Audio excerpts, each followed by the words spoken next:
స్థానములో మమ్మును నిలుపుటకు నీ స్థానము విడచి దిగి వచ్చిన యేసు. దేవుని నామానికి మహిమ కలుగును గాక. విడువని కృపాని కార్యక్రమాన్ని వీక్షిస్తున్న మీ అందరికీ ప్రభువైన యేసుక్రీస్తు నామములో మా ప్రత్యేక వందనాలు తెలియజేస్తున్నాము. ఈ సమయంలో దైవజనులు పాస్టర్ కె సుభాష్ చంద్రబోస్ గారు దైవ వర్తమానమును అందించెదరు. సాయంకాల సమయంలో ప్రభు సన్నిధికి వచ్చిన మీ అందరికీ ప్రభు పేరట శుభాలు వందనాలు తెలియజేస్తున్నాం. దేవుడు అందరినీ దీవించును గాక. హల్లెలూయా. సిలువ ధ్యాన కూడికలు మన మందిరంలో ప్రారంభించడానికి, ఈ కూడికల్లో ప్రార్థించడానికి దేవుడు మనకి ఇచ్చిన కృపకై ప్రభుని స్తుతిస్తున్నాను. హల్లెలూయా. కొంతమంది నిన్న వచ్చారు, బహుశా నిన్నటికే సమర్పించుకున్నారేమో కొంతమంది. ఓకే, చాలా సంతోషం. ఇలాగా రోజులు జరుగుతూ ఉండగా కానీ ఆసక్తికి బదులుగా కానీ విస్తృతంగా వచ్చేసి చాలా మంది ఆగిపోయే భక్తులు చాలా మంది ఉంటారు. ఆ భక్తుల్లో మీరు చాలా ప్రత్యేకంగా ప్రేమిస్తుంది. హల్లెలూయా. చాలా సంతోషం. ఒక అంశాన్ని మనం ఈ 40 దినాలు లేకపోతే 40 దినాలు కొన్ని దినాలు ప్రభు ధ్యానించడానికి కృపించారు. హల్లెలూయా. కొద్ది నిమిషాలు దేవుని యొక్క వాక్యాన్ని మనం ధ్యానించాం. అపోస్తలుడైన పౌలు ఫిలిప్పీయులకు రాసిన పత్రిక 2వ అధ్యాయం 5వ వచనాన్ని మనం చదువుకున్నాం. క్రీస్తు యేసునకు కలిగిన ఈ మనసు మీరును కలిగి ఉండుడి. చాలు. నిన్నటువంటి పరిశుద్ధాత్మ దేవుడు మనల్ని ప్రేరేపిస్తూ దేవుడు ఇచ్చిన ఈ అంశం దేవుడు అడుగుతూ ఉండగా నిన్న సాయంకాల సమయం ఈ మాట దేవుడు జ్ఞాపకం చేస్తూ వచ్చాడు. క్రీస్తు యేసునకు కలిగిన ఈ మనస్సు మీరును కలిగి ఉండుడి. హల్లెలూయా. యేసు క్రీస్తు ప్రభువారు కలిగి ఉన్న మనస్సు మనము కూడా కలిగి ఉండాలని ఆనాడు ఫిలిప్పీ సంఘముతో అపోస్తలుడైన పౌలు చెబుతూ ఉండగా నేడు పరిశుద్ధాత్మ దేవుడు మనతో మాట్లాడుతూ ఉన్నాడు. ఆమేన్. నేటి సంఘానికి చాలా అవసరమైన సందేశం ఇది. నేటి సంఘానికి చాలా అవసరమైన మాట ఇది. హల్లెలూయా. క్రీస్తు యేసునకు కలిగిన ఈ మనస్సు మీరును కలిగి ఉండండి. ఆమేన్. సంఘములో ఉన్న వృద్ధులు, సంఘములో ఉన్న స్త్రీ పురుషులు, సంఘములో ఉన్న యవన సహోదరి సహోదరులు, సంఘములో ఉన్న యవనస్తులు, సంఘములో ఉన్న చిన్నపిల్లలు, సంఘములో ఉన్న ప్రతి ఒక్కరు కూడా క్రీస్తు యేసునకు కలిగిన మనస్సు కలిగి ఉండాలి. ఆమేన్. హల్లెలూయా. యేసయ్య లాంటి మనసు మనకి ఉంటే యేసయ్యలాగా మనం కూడా జీవించగలుగుతాం. ఆమేన్. యేసయ్య లాంటి మనసు మనకి ఉంటే యేసయ్య అంత పవిత్రంగా జీవించాలో అంత పవిత్రంగా మనము జీవించగలుగుతాం. యేసయ్య ఎంత భక్తిగా జీవించాలో అంత భక్తిగా మనము జీవించగలుగుతాం. యేసయ్య అంత క్రమంగా బ్రతికారో మనము కూడా అంత క్రమమైన జీవితాన్ని జీవించగలుగుతాం. యేసయ్య అంత నీతిగా బ్రతికారో మనము కూడా నీతి న్యాయములతో మనం కూడా బ్రతకగలుగుతాం. యేసయ్య ఎక్కడ పాపానికి అవకాశం ఇవ్వలేదో మనము కూడా అటువంటి మనసు కలిగి ఉంటే పాపానికి మన జీవితంలో ఏమాత్రం కూడా తావు ఉండదు. హల్లెలూయా. ఒక భక్తుడు అంటాడు ప్రార్థన చేసేవాడు పాపానికి దూరంగా ఉంటాడు, పాపం చేసేవాడు ప్రార్థనకు దూరంగా ఉంటాడు. హల్లెలూయా. జాన్ బనియన్ అనే దైవజనుడు చెబుతున్నాడు, ప్రార్థన చేసేవాడు పాపానికి దూరంగా ఉంటాడు, పాపం చేసేవాడు ప్రార్థనకు దూరంగా ఉంటాడు. కనుక మనం ప్రార్థన చేసేవారమా పాపము చేసేవారమా? యేసయ్య లాంటి మనసు కలిగిన వారమా యేసయ్య లాంటి మనసు లేని వారమో మన జీవితాన్ని మనం పరిశీలన చేసుకోవాలని పరిశుద్ధాత్మ దేవుడు మనకు ఈ పాఠాన్ని నేర్పిస్తూ ఉన్నారు. ఆమేన్. క్రీస్తు యేసునకు కలిగిన ఈ మనస్సు మీరును కలిగి ఉండండి. నిన్నటి దినాన లోకం ఎలాంటి మనసు కలిగి ఉందో మనం కొన్ని విషయాలు నేర్చుకుంటూ వచ్చాం. మనం ఎలాంటి మనసు కలిగి ఉన్నాం, ఎలాంటి మనసు కలిగి ఉండాలి? ప్రభు మనతో మాట్లాడుతూ వచ్చారు. మన ప్రాణాత్మ దేహాలను ప్రభు తన రక్తంతో శుద్ధీకరించారు, మనల్ని పవిత్రపరిచారు, మనల్ని పరిశుద్ధపరిచారు. కాబట్టి భూ సంబంధమైన వాటి మీద మన మనసు పెట్టకూడదు. మన మనసు వ్యర్థతను అనుసరించి నడుచుకోకూడదు. మన మనస్సు భూలోకమైన వాటి మీద దృష్టి పెట్టకూడదు. మనం ఎప్పుడు కూడా పైన ఉన్న వాటి మీద మన మనస్సు కేంద్రీకృతం చేయాలి. హల్లెలూయా. ఆదిలో ఆదాము హవ్వలు తమ మనసును చెడగొట్టుకున్నారు పాపం చేసి. వారి సంతానమైన మనము మన జీవితం కూడా పాపమును బ్రతుకుతూ ఉండగా, మన మనసు చెడిపోయిందిగా ఉంటూ ఉండగా, దేవుడు తన కుమారుడు యేసుక్రీస్తు ప్రభువారిని ఈ భూలోకానికి తీసుకొచ్చి మన జీవితంలో ఆయన రక్షణ ప్రణాళికను కొనసాగిస్తూ తన కుమారుడు ద్వారా మనకి దేవుడు రక్షణను అనుగ్రహించారు. హల్లెలూయా. ఆ రక్షణను బట్టి మన ప్రాణాత్మ దేహములు, మన మనస్సు సమస్తము కూడా దేవుడు ఏం చేశాడంటే శుద్ధీకరించాడు. హల్లెలూయా. కాబట్టి క్రీస్తు యేసును కలిగిన ఈ మనస్సు మీరును కలిగి ఉండండి అని పరిశుద్ధాత్మ దేవుడు మాట్లాడుతూ ఉన్నారు. ఈ రోజు కనుకై వర్తమానం ప్రభుని అడుగుతూ ఉన్నాను. క్రీస్తు యేసు మనసు అని చెప్తున్నావు కదా ప్రభు, క్రీస్తు యేసుకున్న మనసు ఏమిటి అని అడుగుతున్నప్పుడు ప్రభు ఒక సందర్భాన్ని జ్ఞాపకం చేస్తూ వచ్చారు.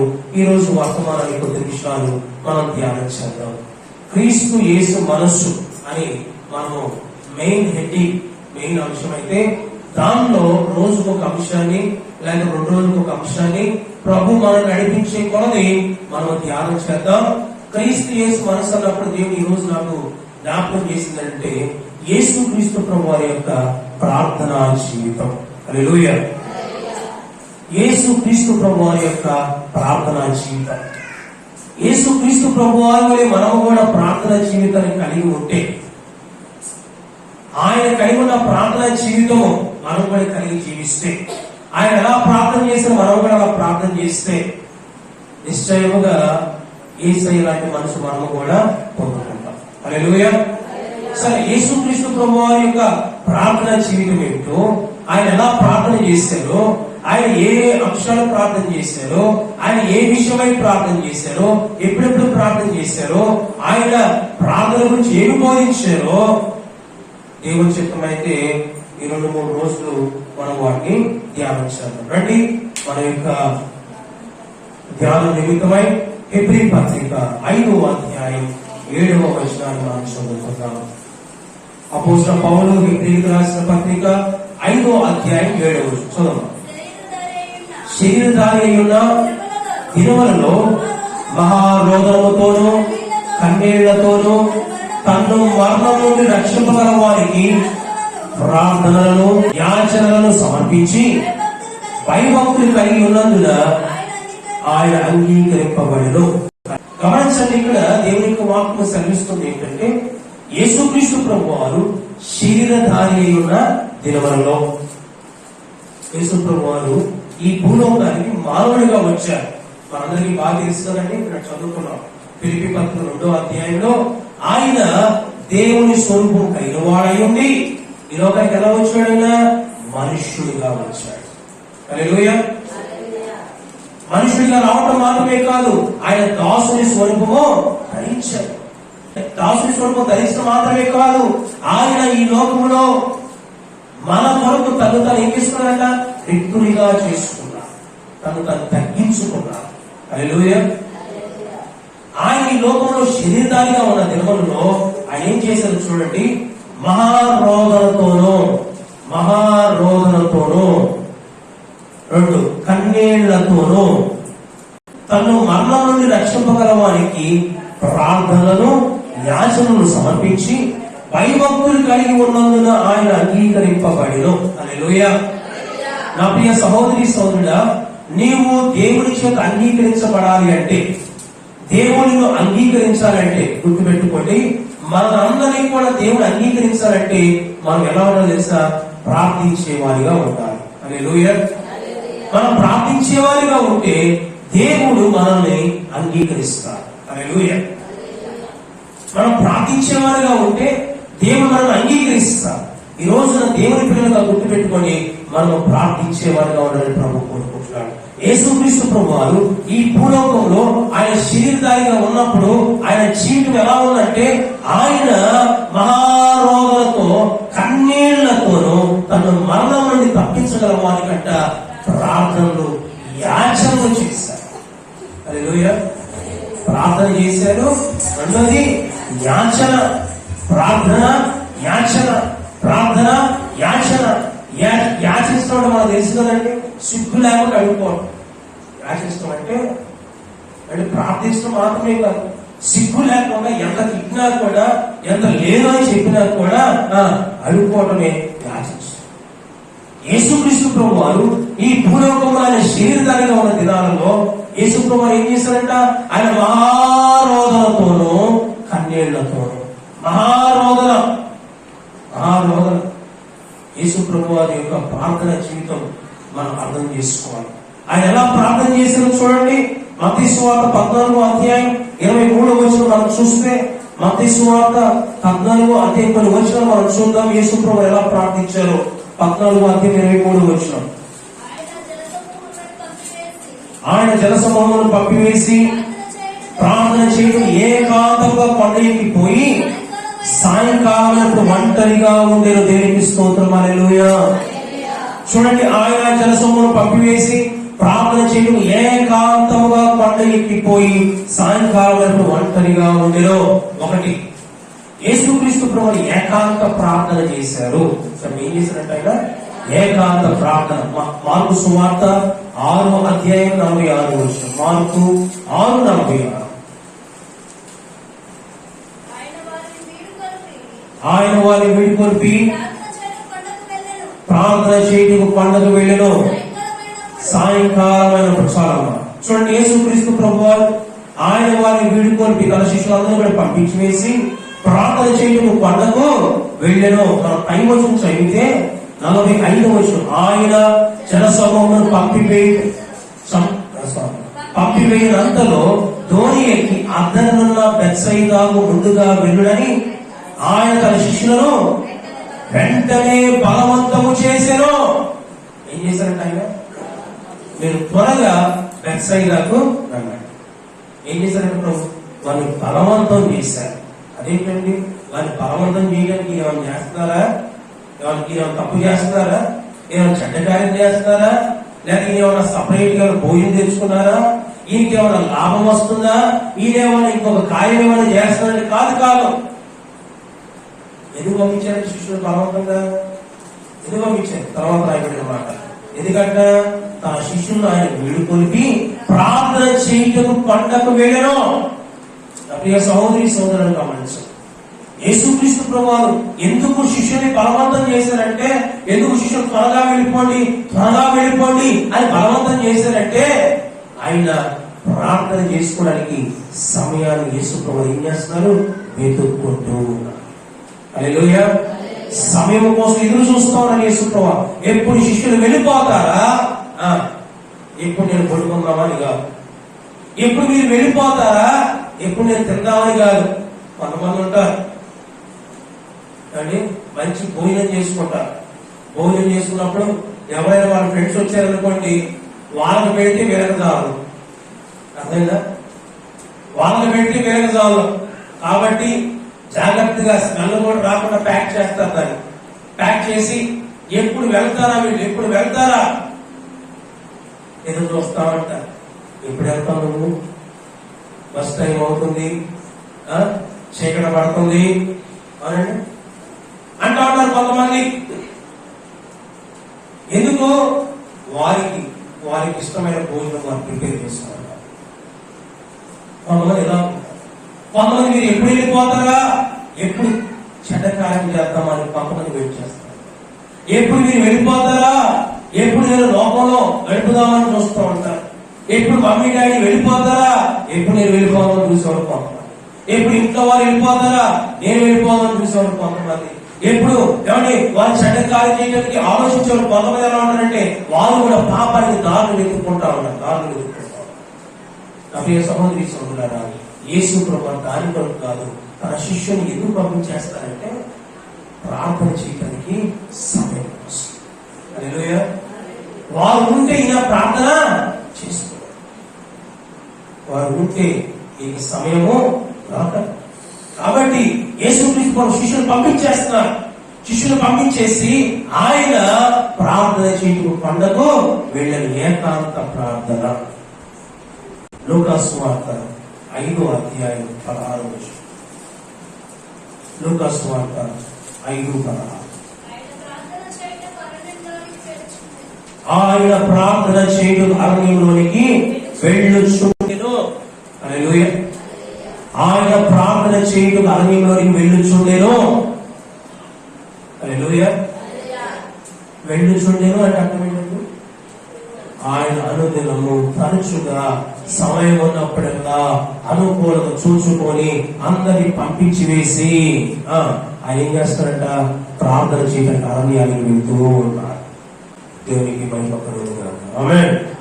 ఇదే లూకా సువార్త 9:18 చూడండి. ఇంకొక మాట చూద్దాం. లూకా సువార్త 9:18. ఒకప్పుడు ఆయన ఒంటరిగా ప్రార్థన చేయించుండగా ఆయన శిష్యులు ఆయన యొద్ద ఉండేది. చాలా ఆయన శిష్యులు ఆయన యొద్ద ఉండేది. ఆయన ఒంటరిగా ప్రార్థన చేస్తా ఉంటే ఎవరున్నారంటే ఆయన దగ్గర శిష్యులు ఉన్నారు. ఆమేన్. ఇవన్నీ కూడా వచనాలు ఏంటి సూచిస్తాయంటే మనకి యేసుక్రీస్తు ప్రభువు ఒంటరిగా ఏకాంతముగా ప్రార్థన చేసే అనుభవాన్ని కలిగి ఉన్నారు. హల్లెలూయా. హల్లెలూయా.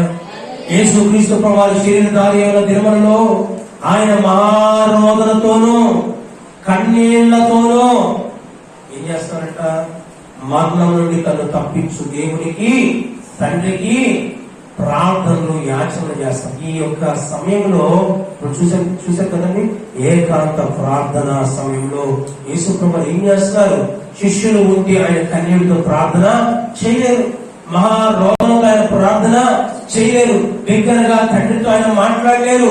కాబట్టి ఆయన శిష్యులందరినీ కూడా పంపించి వేసి ఒంటరిగా అరణ్యంలో, ఒంటరిగా కొండ దగ్గర, ఒంటరిగా ఎవరు లేని స్థలాలలో ఆయన ఏం చేస్తారంటే ప్రార్థన చేస్తా ఉన్నారు. ఆమేన్. హల్లెలూయా. అంత మాత్రమే కాదు, ఇది ఏకాంత ప్రార్థన అనుభవం అయితే ఇంకొకటి చెప్తారు. లూకా సువార్త 6:12. లూకా సువార్త 6:12 ఏం చేసింది చూడండి.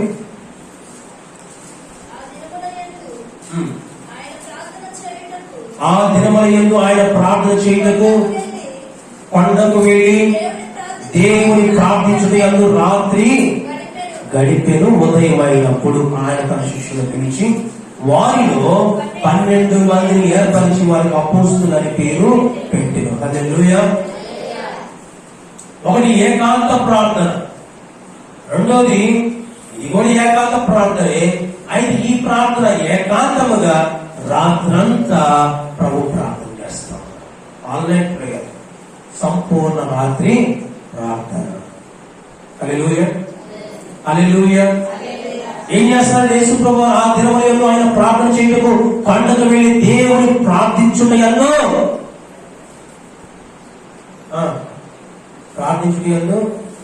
గంట గడిపెను, గంటన్నర గడిపెను, 2 గంటలు గడిపెను, 12 వరకు గడిపెను, రాత్రంతా గడిపాను. ఇప్పుడు చెప్పండి, మనం రాత్రంతా ఉంటే నిలబడి నేను ఒక్కడే మెలుగుకుంటానేమో అనుకుంటాను. లేకపోతే నాకు కూడా అప్పుడు నిద్ర చేస్తాను. పాపం మీరు ఉదయం నుండి సాయంత్రం వరకు పనులకు వెళ్ళి అంటే కష్టం చేసి 2 గంటలే కష్టతరంగా ఉంటాం కదా. కొంతసేపు అయినా మీరు నాతో కలిసి మేలుకొని ఉండలేరా అని ప్రభు అడగవలసినట్టుగా అడిగినట్టు నేను కూడా అడగవలసి ఉన్నాను.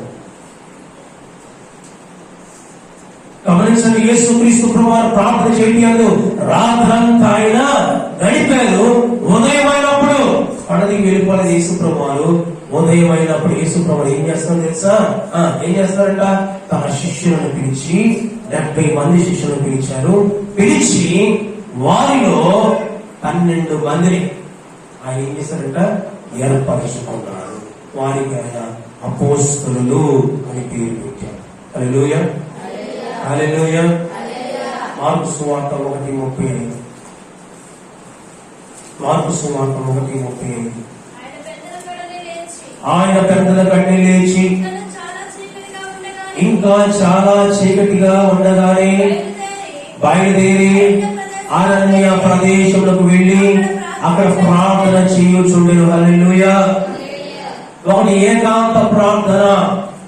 యేసు ప్రభు వారి ఏకాంత ప్రార్థనలో మహారోదనతో కన్నీళ్లతో మరణం నుండి తను తప్పించే తండ్రి దేవునికి ప్రార్థనలు యాచనలు సమర్పించి భయభక్తులు కలిగి ఉన్నాడు కనుక ఆయన అంగీకరించబడ్డాడు.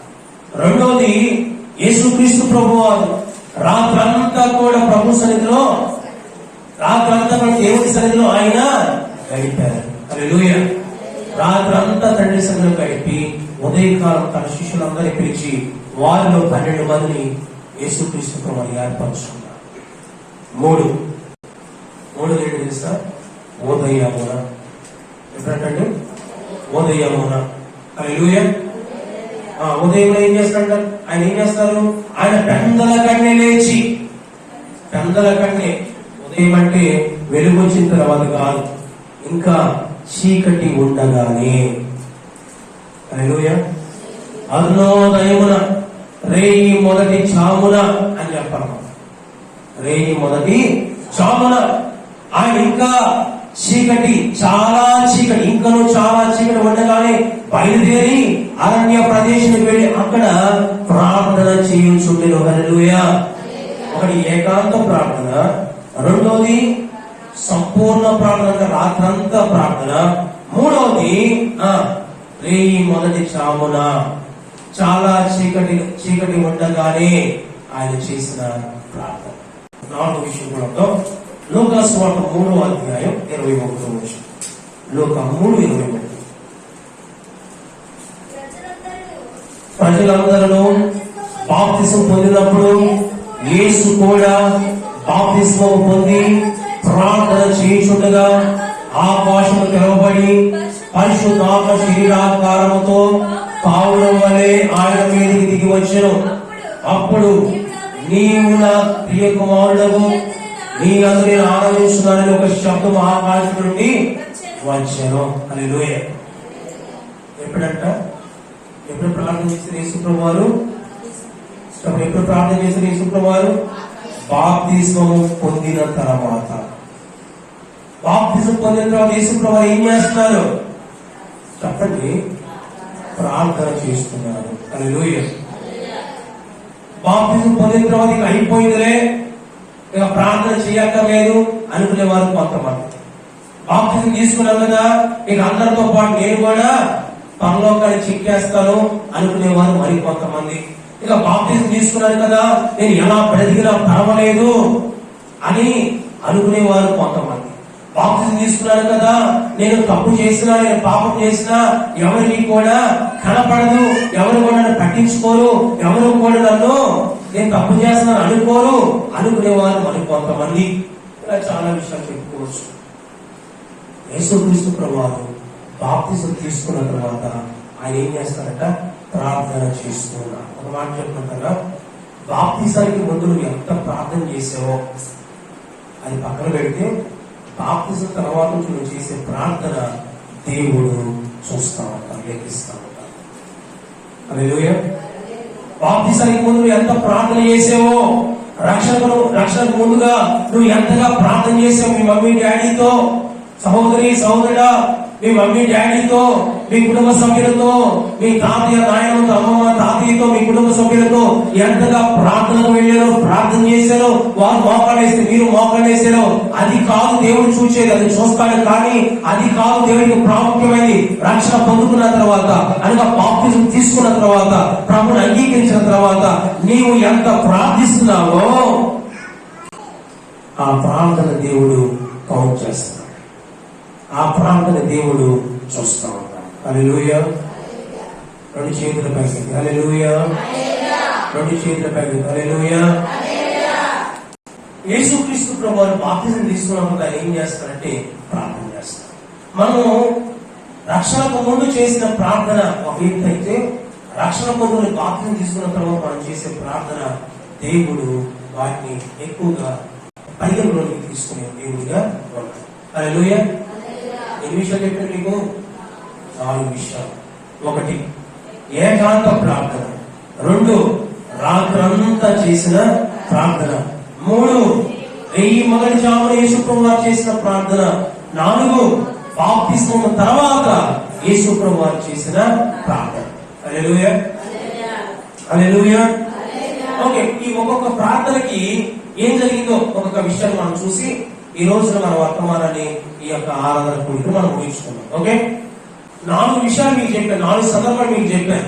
ఈ 4 సందర్భాలు ప్రార్థన చేసిన తర్వాత ఏమేమి జరిగినాయో ఒక్కొక్క విషయాన్ని మనం ధ్యానించాం. ఓకే, యేసుక్రీస్తు ప్రభువు ఏకాంతముగా ఒంటరిగా ఆయన ప్రార్థన చేశారు కదా. ఏం జరిగింది? 14వ అధ్యాయం మత్తయి సువార్త 23వ వచనం మళ్ళీ రండి. 14:23. ఆయన జనసమూహం పంపివేసి ప్రార్థన చేయటకు ఏకాంతము కొండకి పోయి సాయంకాలం ఇప్పుడు ఒంటరిగా ఉండను. అప్పటికి ఆ దూరంగా ఉండగా గాలి ఎదురైనందున అలల వల్ల పట్టబడుచుండెను. రాత్రి 4వ జామున ఆయన సముద్రం మీద నడుచు వారి ఎందుకు వచ్చి ఆయన సముద్రం మీద నడుచు శిష్యుడు చూచి తొందరపడి బోధమని చెప్పుకుని పైకి చేత కేకలు వేసి వెంటనే దైవం తెచ్చుకుని నేనే భయపడమని వారితో చెప్పగా పేతురు అన్నాడు, ప్రభువా నీవే అయితే నేను వాడి నేల మీద నడుస్తానన్నాడు. అయితే ప్రభువా నేల మీద నడువు అన్నాడు. పేతురు వచ్చాడు, గాలిని చూసి భయపడ్డాడు, నేలలో మనం సాగాడు. ప్రభువా నన్ను రక్షించుమో అని కోరాడు. ప్రభు చెయ్యి చాపి అతన్ని పైకి లేపాడు. దేవునికి స్తోత్రం. హల్లెలూయా. 2వ సందర్భం మార్కు సువార్త 6వ అధ్యాయం. మార్కు సువార్త 6వ అధ్యాయం 46-47 చూద్దాం. సాయంకాలం అయినప్పుడు ఆదోని సముద్రం మధ్య ఉండేను.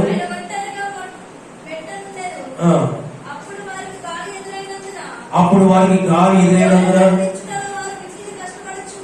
మీకు కష్టపడుచుండగా ఆయన చూచి రాత్రి 4వ జామున సముద్రం నడుచు వారి వచ్చి వారిని దాటిపోవాలని ఉండేను.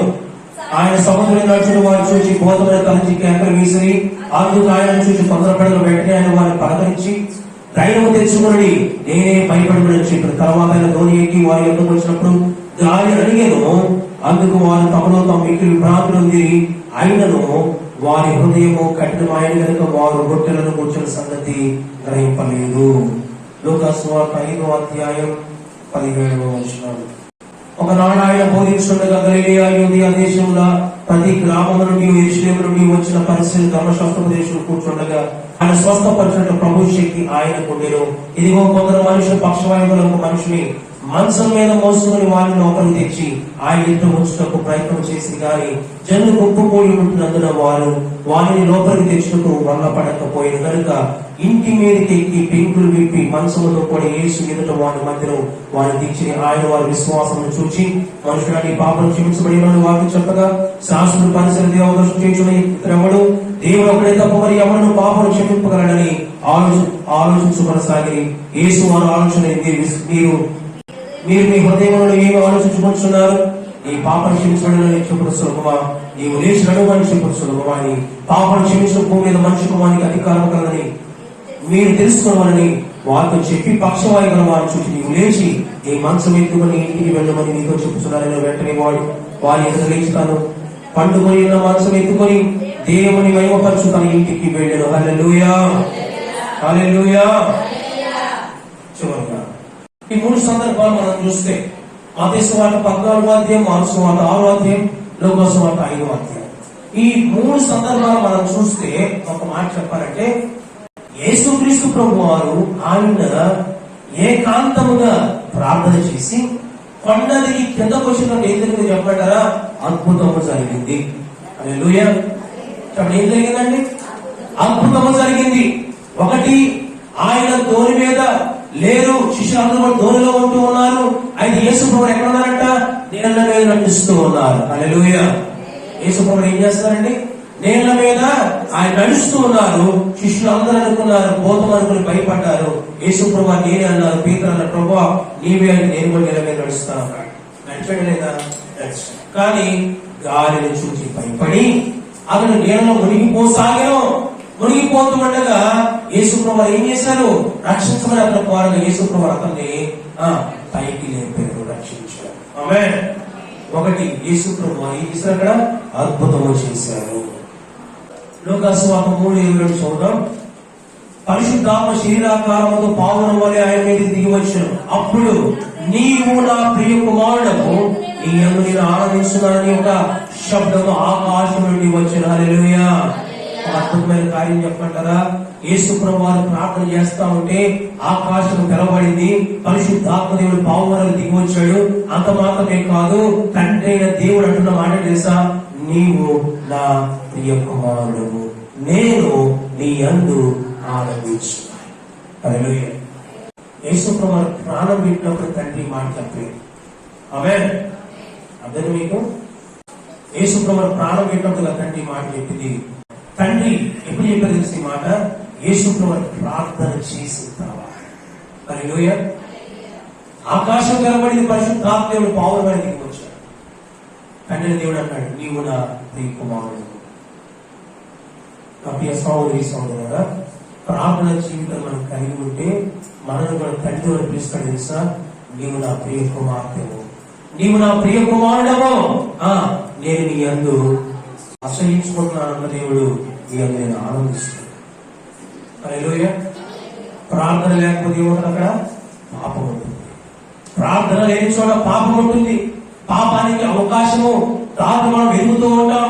కనుక ప్రియమైన గమనించండి, ప్రార్థన లేని చోట పాపం ఉంటుంది. కనుక పాపము చేసిన వారిని దేవుడు ఏమంటాడు తెలుసా? ఏమంటాడు? నీవు నా ప్రియ కుమార్తెవు, నీవు నా ప్రియ కుమారుడు, చాలా మంచి పని చేసావు, నీ అందరూ నేను ఆనందిస్తాను అంటారు దేవుడు. దేవుడు మనం ప్రార్థించే వారిగా ఉన్నప్పుడు దేవుడు మనతో అంటారు, నీవు నా ప్రియ కుమారుడు, నీవు నా ప్రియ కుమారుడు, నేను నీ యందు ఆనందించు. హల్లెలూయా. యేసుప్రభు వారు ప్రార్థన చేస్తా ఉంటే తండ్రి ఈ మాట కలిగారు. కనుక నా ప్రియ సహోదరి సహోదరులారా, మనం ఏకాంత ప్రార్థన అనుభవాన్ని కలిగి, రెండోది రాత్రంతా ప్రార్థన చేసే అనుభవాన్ని కలిగి, మూడోది రేయి మొదటి జామున లేచి ప్రార్థించే అనుభవాన్ని కలిగి, నాలుగోది బాప్తిజానికి ముందు ఎంత ప్రార్థన చేసాం అంతకంటే మరీ ఎక్కువగా రక్షణ పొందుకున్న తర్వాత ఇంకా ఎక్కువ ప్రార్థన జీవితాన్ని కలిగి ముందుకు సాగినప్పుడు ప్రభు మన యందు ఆనందిస్తారు, మన యందు ఆయన సంతోషిస్తారు. అట్టి ప్రార్థన జీవితం మనం కలిగి ఉండాలని దేవుని యొక్క వాక్యం సెలవిస్తాం. అందుకని ఆయన శరీరధారిగా మన దేవంలో మహారోదనతోనూ కన్నీళ్లతోనూ మరణం నుండి తనను తప్పించువానికి ప్రార్థనలు యాచనలు చేసి తండ్రి చేత యేసుప్రభు అంగీకరించబడ్డారు. మనం కూడా దేవుని పిల్లలుగా ఇలా ప్రార్థన చేస్తూ తండ్రి దేవుని చేత అంగీకరించబడతాం. దేవుని కొద్ది మాట మనందరి వెనుకల్లో దీవించి మనందరి కూడా ప్రార్థన పరులుగా దేవుడు ప్రార్థన ఆత్మతో నింపి ప్రార్థన పరులుగా దేవుడు మార్చునుగాక. ఆమేన్. ప్రార్థన చేద్దాం. పరిశుద్ధుడా ప్రేమగల తండ్రి నీకు స్తోత్రాలు. ఈ సాయంకాల సమయంలో శిలువ ధ్యాన కోడికల్లో రెండవ కోడిక ఆశీర్వాదకరంగా జరిగించి యేసుక్రీస్తు ప్రభువులో ఉన్న ప్రార్థన జీవితాన్ని మాకు నేర్పించు. ఆయన ప్రార్థించడం ద్వారా ఎలాంటి అద్భుతాలు జరిగించారు తండ్రి. మేము కూడా అటువంటి ప్రార్థన అనుభవాన్ని కలిగి ఈ సంఘంలో ముందుకు సాగే జీవితం మాకు దాయించాము. ఈ సందేశంలో ప్రతి ఒక్కరిని మీరు దీవించి మేమందరము ప్రార్థన పనులుగా మారడం మీకు చూపించి మీరే మహిమను పొందుకోవాలి. ఘనత మహిమ ప్రభావం మీకు అనిపిస్తూ మా ప్రభుడు ప్రియరక్షకుడైన యేసు నామమున ప్రార్థించి వేడుకున్న మా పరమ తండ్రి. ఆమేన్. మన తండ్రి దేవుని యొక్క ప్రేమయు మన ప్రభుని రక్షకుడైన యేసుక్రీస్తు ప్రభువు యొక్క కృపయు పరిశుద్ధాత్మ దేవుని యొక్క అన్యోన్య సహవాసము సమానం ఇప్పుడు ఎల్లప్పుడూ మనందరికీ సదాకుడి నడిపించుగాక. ఆమేన్. యేసు రక్తమే ప్రవేశ రక్తమే ప్రవేశం సంపూర్ణ. ఈ కార్యక్రమం ద్వారా మీరు దీవించబడి ఉన్నారని మేము నమ్ముచున్నాము. మా కొరకు దేవుడు మాకు అనుగ్రహించిన పరిచర్యల కొరకు ప్రార్థించండి. మీ ప్రార్థన అవసరతలు మాకు తెలియజేయవలసిన మా చిరునామా పాస్టర్ కె సుభాష్ చంద్రబోస్ గారు, మన్నా చర్చ్, ఆళ్వార్ నగర్, వైకుంఠపురం, తెనాలి. మా ఫోన్ నెంబర్లు 9491 691 523. మరి ఒక number 8309198687. Our address pastor K Subhash Chandra Bose, Manna Church, Alwar Nagar, Markandeya road, Vaikunthapuram, Tenali. Our phone numbers 9491691523, 8309198687.